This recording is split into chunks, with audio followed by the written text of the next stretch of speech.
PM Modi के आज 2 राज्यों में ताबड़तोड़ प्रचार। बंगाल और बिहार में पीएम मोदी करेंगे चुनावी जनसभा। बंगाल में 4 रैलियों को करेंगे संबोधित। बंगाल में चुनाव प्रचार के बाद पीएम मोदी आज शाम में पटना में करेंगे मेगा रोड शो। ये रोड शो डाक बंगला चौराहे से शुरू होकर ठाकुरबाड़ी रोड होते हुए गांधी मैदान के पास उद्योग भवन जाकर के समाप्त होगा।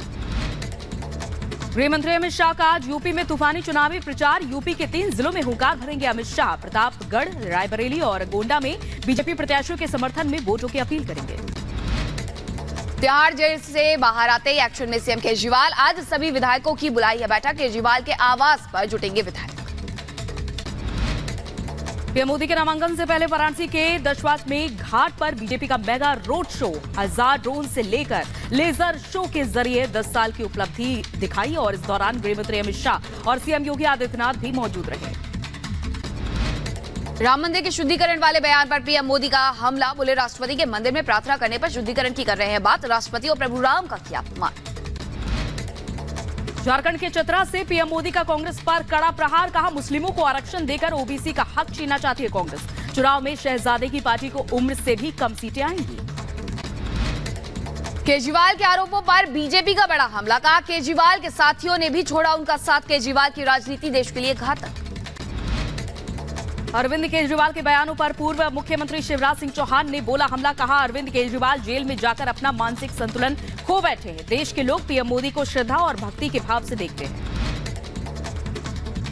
बिहार के सीतामढ़ी में सीएम नीतीश कुमार ने एक बार फिर लालू परिवार पर जमकर साधा निशाना। कहा ये लोग कोई काम नहीं करते हैं। 9 बच्चे पैदा किए। हम लोगों के लिए पूरा बिहार एक परिवार।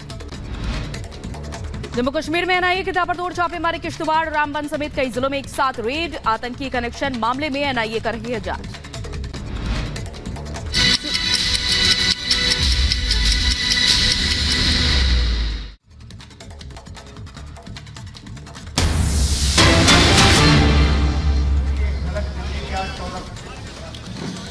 बिल्कुल, हम इस वक्त दिल्ली में मौजूद हैं और ये दिल्ली का बीजेपी प्रदेश कार्यालय है और यहाँ पर प्रदेश कार्यालय के बाहर आप देख सकते हैं सैकड़ों की संख्या में आपको बाइक और बाइकर्स नजर आ रहे होंगे। और दरअसल इस बाइक रैली के पीछे का मकसद ये है कि इस बाइक रैली के जरिए ये संदेश दिया जाए पूरे देश के अंदर की जो सिख समुदाय है वो बीजेपी के साथ खड़ा हुआ है। आज की इस बाइक रैली का मकसद क्या है और कितने लोग शामिल हो रहे हैं इसमें? देखो 200 से लोग ज़्यादा लोग हैं जो यहाँ पे शामिल होने वाले हैं। अलग जो बाइक राइडर्स ग्रुप है सारे यहाँ पे इकट्ठे हो रहे हैं। हमारे मनजिंदर सिंह जो उसको लीड कर रहे हैं। तो यहाँ से कम 200-250 बंदों का काफिला जाएगा। आईटी मैसेज देना चाहते हैं इस रैली के साथ? ऑफिस जो मैसेज है बहुत ज़्यादा क्लियर है कि हमने नरेंद्र मोदी जी को सपोर्ट करना है। लोकसभा के इलेक्शंस में जो आने वाले 25 मई को कमल का वोट दबा के आप उनको जिताएं। बस क्या संदेश देंगे आप? हम यही संदेश देना चाहते हैं कि मोदी जी सिख कम्युनिटी के साथ हैं और हम भी मोदी जी के साथ ही हैं और यही चाहते हैं कि सब कुछ बड़े अच्छे तरीके से हो जाए। बस यही दुआ है हमारी। एक बार मंच की तस्वीर भी हम अपने दर्शकों को दिखाएंगे। आपको जनरल वीके सिंह इस वक्त नजर आ रहे हैं। दिल्ली बीजेपी के प्रदेश अध्यक्ष वीरेंद्र सचदेवा आपको नजर आ रहे हैं और उनके ठीक बगल में मनजिंदर सिंह सिरसा जिन्होंने आज इस बाइक रैली की अगुवाई की है वो इस वक्त आपको मंच पर नजर आ रहे हैं। इन 3 लोगों के अलावा अगर एक बार हमारे दाहिनी तरफ सलील तस्वीर दिखाएगा क्योंकि आपको सैकड़ों की संख्या में यहाँ पर बाइकर जो है वो नजर आ रहे हैं। वीर जी एक बार बात करिएगा, क्या आज इस रैली के जरिए आप लोग संदेश देना चाहते हैं?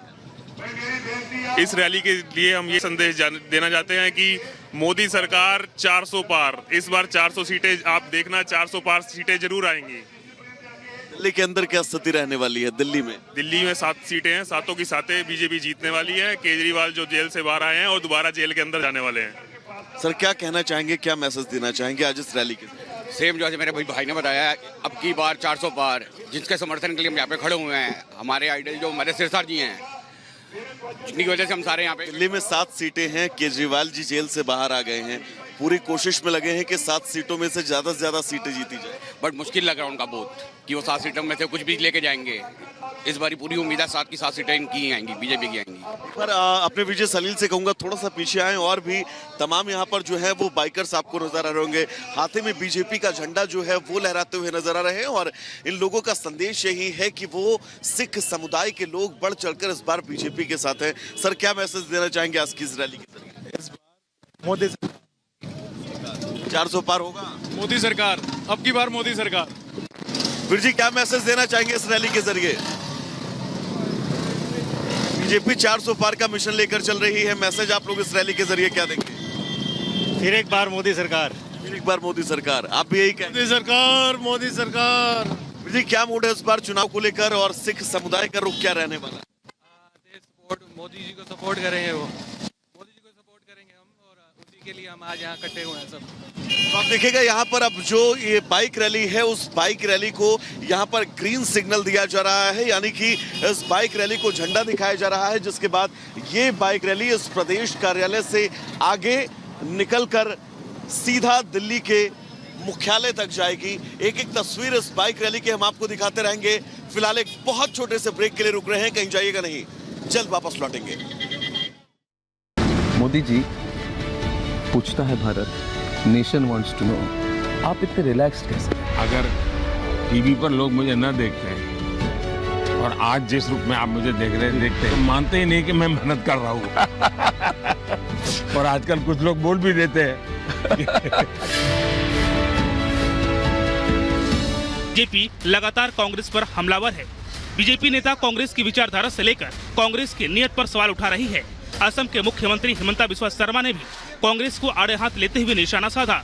हिमंता ने तो कांग्रेस नेता नाना पटोले के इस बयान को खतरनाक बता दिया। वहीं हिमंता ने नाना पटोले के बयान को सोनिया गांधी से भी जोड़ दिया और सीधे हमला बोल दिया। नाना पटोले ने वो बयान दिया है जो बहुत ही खतरनाक बयान है। मतलब सोनिया गांधी राम मंदिर का शुद्धिकरण करवाएगा, वही बोला है ना। हम का मतलब क्या है? कांग्रेस पार्टी का मतलब क्या है? सोनिया गांधी। तो सोनिया गांधी का खुद का धर्म क्या है? वो खुद राम मंदिर जाने का उनका अधिकार है कि नहीं? वो जाएगा कि नहीं जाएगा? सिर्फ शुद्धिकरण पर हिमंता ने कांग्रेस को नहीं घेरा, बल्कि हिमंता ने भारत को हिंदू राष्ट्र बताते हुए शुद्धिकरण पर कहा, राम मंदिर पर शुद्धिकरण पर हिंदू चुप नहीं बैठेगा। सोनिया गांधी अगर राम मंदिर का शुद्धिकरण का काम करेगा तो हिंदू चुप बैठेगा क्या? क्या बात बोलते हैं यार नाना पटोले, कि सोनिया गांधी जाके राम मंदिर का शुद्धिकरण करवाएगा और सारा देश का हिंदू चुप रहेगा। ये भी कोई एक हुआ है क्या? अभी वो भारत बदल गया है, आसपास भी जाने नहीं देगा लोग। कांग्रेस नेता के विवादित बयान के बाद केंद्रीय मंत्री स्मृति ईरानी ने भी कांग्रेस की विचारधारा पर सवाल उठाए हैं और नाना पटोले के इस बयान को राष्ट्रपति के अपमान से भी जोड़ दिया है। स्मृति का कहना है कि कांग्रेस का ऐसा कहना राष्ट्रपति का अपमान है, पद का अपमान है और साथ ही आदिवासी समुदाय का भी अपमान है। कांग्रेस पार्टी का ये कहना कि राष्ट्रपति महोदया वहां जाएं और उसके बाद वो मंदिर का शुद्धिकरण करना चाहते हैं, ये कैसा अपमान कर रहे हैं? राष्ट्रपति के पद का भी अपमान है, द्रौपदी जी का भी अपमान है, आदिवासी समाज का अपमान है। राम मंदिर पर छिड़े घमासान को लेकर सियासी तूफान चल रहा है। अब आपको कांग्रेस नेता नाना पटोले का वो बयान सुनाते हैं जिसमें वो कहते नजर आ रहे हैं कि राम मंदिर का शुद्धिकरण कराया जाएगा। कांग्रेस पार्टी की सरकार, जो इंडिया आघाड़ी की सरकार आई, तो बिल्कुल मंदिर का शुद्धिकरण किया जाएगा। जिस तरह से रामलला के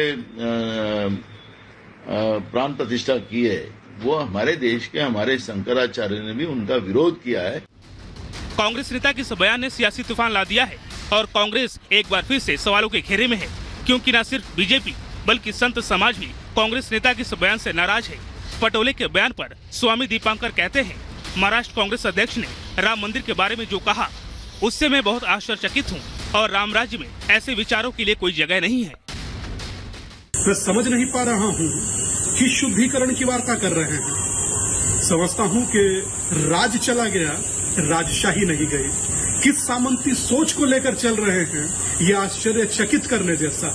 मगर मैं फिर भी कहूंगा कि राम का मंदिर है और राम राज्य की परिकल्पना, उसमें इस प्रकार की सोच का कोई स्थान नहीं। और अगर ऐसी सोच कहीं आती है या पनपती है या जन्म लेती है तो मैं समझता हूं कि ये बहुत हल्की और बहुत सस्ती सोच है। कांग्रेस भले ही अब सफाई दे रही हो, लेकिन नाना पटोले के बयान के बाद कांग्रेस के लिए एक नई टेंशन जरूर बढ़ गई है। चुनाव सिर पर है, लेकिन कांग्रेस नेताओं के विवादित बोल रुकने का नाम नहीं ले रहे हैं। लेकिन सवाल फिर वही कि कांग्रेस नेता अपनी नियत के लिए हिंदू आस्था पर बार बार चोट क्यों करते हैं। Bureau report, Republic Bharat. तो कांग्रेस नेताओं के एक के बाद एक विवादित बोल, कभी महिलाओं को लेकर, कभी राम मंदिर को लेकर, तो कभी देश की जनता को लेकर। चलिए अब आगे बढ़ते हैं। आप विधायक अमानतुल्लाह खान की एक बार फिर से मुश्किल बढ़ गई है, क्योंकि उनके बेटे अनस की तलाश में नोएडा पुलिस की टीम तलाशी कर रही है और अलग अलग जगह पर ये टीम गठित की गई है। 3 टीमें गठित की गई है अनस खान के लिए। और ये देखा जा रहा है कि अनस ने जब पेट्रोल पंप पर मारपीट की थी, लोगों के साथ वहां पर धमकाया था और अनस के खिलाफ फिलहाल नोएडा पुलिस ने एफआईआर दर्ज की थी। तो इसके चलते अमानतुल्लाह के घर पर नोटिस भी चस्पा किया गया है। नोएडा पुलिस ने ये नोटिस चस्पा करते हुए 3 टीमें भी गठित की है, जो अलग अलग इलाकों में अनस की तलाश कर रही है। और ऐसे में पहले ही जहां अमानतुल्लाह खान पर भी कई गंभीर आरोप लगे हैं और उसके अलावा अब उनके बेटे अनस की वो वीडियो भी सामने आई थी, जब वो पेट्रोल पंप पर कर्मचारियों के साथ मारपीट करते हुए, उन्हें धमकाते हुए नजर आए थे और इसके चलते नोएडा पुलिस ने एफआईआर दर्ज की थी। और हमारे साथ हमारे सहयोगी गणेश जुड़ गए हैं। गणेश, पहले से ही आप विधायक अमानतुल्लाह मुश्किलों में घिरे हुए हैं और अब उनके घर पर नोटिस चस्पा हो गया है बेटे की करतूत को लेकर के। क्या चल रहा है आखिरकार वहां?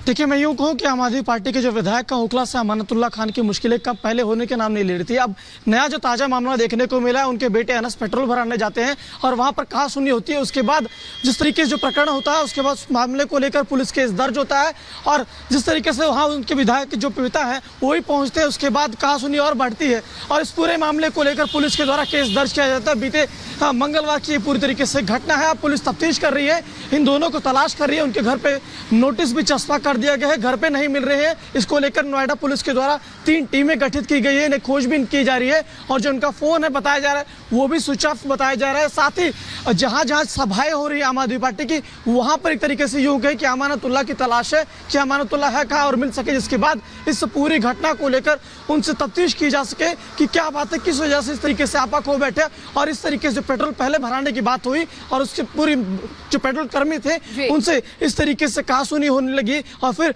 उन्हें धमकी दी गई। इससे पहले पुलिस जो है नोएडा पुलिस उनके घर तलाशी को लेकर 2 बार उनके घर पर जा चुके हैं। बिल्कुल, 2 बार उनके घर पर जा चुके हैं, वो नहीं मिल रहे हैं। नोटिस भी अब चस्पा कर दिया गया है। बहुत शुक्रिया गणेश आपका तमाम जानकारी के लिए। तो देखिए, आप विधायक अमानतुल्लाह खान की पहले ही मुश्किलें बढ़ी हुई हैं। अब उनके बेटे अनस ने जो करतूत की है उसको लेकर के पुलिस उन्हें पहुंच गई घर ढूंढते ढूंढते और अब नोएडा पुलिस ने बाकायदा नोटिस भी चस्पा कर दिया है। आखिरकार किस तरीके से आप विधायक अमानतुल्लाह खान और उनके बेटे की मुश्किलें बढ़ रही हैं, इस रिपोर्ट में देखिए।